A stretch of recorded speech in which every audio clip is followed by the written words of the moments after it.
If you're experiencing lag spikes while playing EAFC 25, there are several steps you can take to improve your gaming experience. Follow these steps to help reduce or eliminate lag. Step 1. Check your internet connection. Ensure that your internet connection is stable and fast enough for online gaming. Use a wired connection if possible, as it tends to be more reliable than Wi-Fi. You can also run a speed test to check your download and upload speeds. Step 2. Close background applications. Before launching the game, close any unnecessary applications running in the background. These can consume bandwidth and processing power, leading to lag. Check for updates or downloads that might be taking place simultaneously. Step 3. Adjust game settings. Load the graphics settings within the game to reduce the load on your system.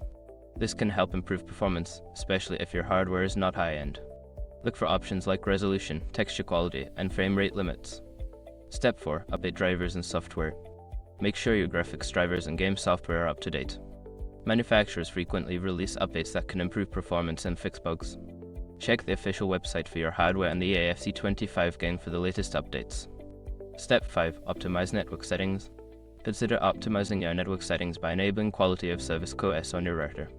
This feature prioritizes gaming traffic over other types of internet activity, which can help reduce lag. You can also try changing your DNS settings to a faster service like Google DNS or OpenDNS. By following these steps, you should see an improvement in your gaming experience with the EAFC 25. Enjoy smoother gameplay and less frustration from lag spikes.